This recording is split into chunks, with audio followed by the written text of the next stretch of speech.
क्यों वैशाली की मिट्टी से बनाई जाती है माँ दुर्गा की मूर्ति?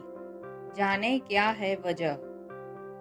दुर्गा पूजा का पर्व पश्चिम बंगाल ही नहीं बल्कि पूरे भारत में बड़ी ही धूमधाम से मनाया जाता है।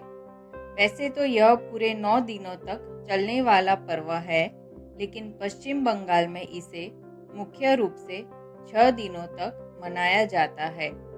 6 दिवसीय यह त्योहार नवरात्र के 5वें दिन से शुरू होता है, विजयदशमी तक चलता है। बंगाल में देवी दुर्गा दुर्गति नाशिनी, बुराई का नाश करने वाली और अपने भक्तों की रक्षक के रूप में पूजा जाता है। वास्तव में इस पूरे पर्व के दौरान पश्चिमी बंगाल में माता के भक्तों की धूम होती है। इस दौरान सड़कों पर भव्य पंडालों को खूबसूरती से सजाया जाता है। भव्य पंडालों में माता दुर्गा की विशाल मूर्ति स्थापित की जाती है, जिसकी पूरे दुर्गा पूजा उत्सव में पूजा की जाती है और विजयदशमी के दिन उसका विसर्जन कर दिया जाता है। लेकिन क्या आपने कभी सोचा है कि दुर्गा पूजा में जो दुर्गा माता की मूर्ति स्थापित की जाती है, उसका निर्माण किस मिट्टी से किया जाता है? अगर हाँ, तो हम आपको बताने जा रहे हैं इससे जुड़े एक रोचक तथ्य के बारे में। दुर्गा पूजा के दौरान पूजा की जाने वाली दुर्गा की मूर्ति कोलकाता के सोनागाछी से खरीदी गई मिट्टी से बनाई जाती है। दरअसल ये कोलकाता का रेड लाइट एरिया है, जहां वेश्याएं अपना जीवन यापन करने हेतु कुछ बुरे कर्मों में लिप्त रहती है। लेकिन मान्यता अनुसार जब तक इस जगह की मिट्टी नहीं मिलती है, तब तक दुर्गा मूर्ति का निर्माण अधूरा माना जाता है। यदि किसी वजह से इस मिट्टी के बिना ही दुर्गा प्रतिमा बना दी जाती है, तो उस मूर्ति का पूजन माता दुर्गा स्वीकार नहीं करती है। हिंदू मान्यताओं के अनुसार दुर्गा पूजा के लिए माता दुर्गा की जो मूर्ति बनाई जाती है, उसके लिए 4 चीज़ें बहुत ज़रूरी होती है। पहली गंगा तट की मिट्टी, दूसरी गौमूत्र, गोबर और वैशाली की मिट्टी या किसी भी ऐसे स्थान की मिट्टी जहाँ जाना निषेध हो।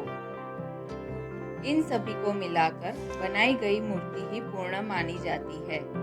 ये रस्म कई वर्षों से चली आ रही है। इस पूरी रस्म के दौरान सबसे ज़्यादा आश्चर्य में डालने वाली बात है अपवित्र माने जाने वाले वैशाली की मिट्टी से पवित्र दुर्गा मूर्ति का निर्माण करना। ऐसी मान्यता है कि मंदिर का पुजारी या मूर्तिकार वैशाली के बाहर जाकर वैश्याओं से उनके आंगन की मिट्टी भीख में मांगता है। मिट्टी के बिना मूर्ति निर्माण अधूरा है, इसलिए मूर्तिकार तब तक मिट्टी को भीख रूप स्वरूप मांगता है जब तक कि उसे मिट्टी मिल न जाए। अगर वैश्या मिट्टी देने से मना भी कर देती है, तो भी वह उनसे इसकी भीख मांगता रहता है।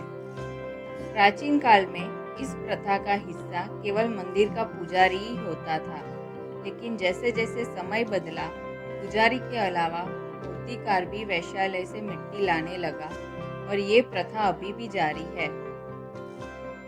वास्तव में यह सुनकर थोड़ा अटपटा लगता है, लेकिन इसकी वास्तविकता के पीछे कई कारण बताए जाते हैं। इसका पहला कारण यह माना जाता है कि जैसे ही कोई व्यक्ति वैशाली में प्रवेश करता है, वह अपनी पवित्रता द्वार पर ही छोड़ जाता है।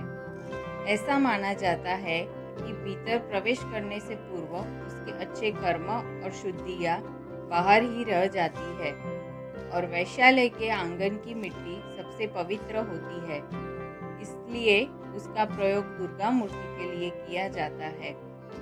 दूसरी मान्यता के अनुसार वेश्यावृत्ति करने वाली स्त्रियों को समाज में बहिष्कृत माना जाता है और उन्हें एक सम्मानजनक दर्जा दिलाने के लिए इस प्रथा का चलन शुरू किया गया।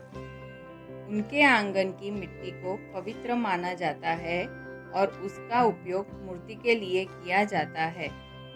वास्तव में इस त्योहार के सबसे मुख्य काम में उनकी ये बड़ी भूमिका उन्हें समाज की मुख्य धारा में शामिल करने का एक बड़ा जरिया है।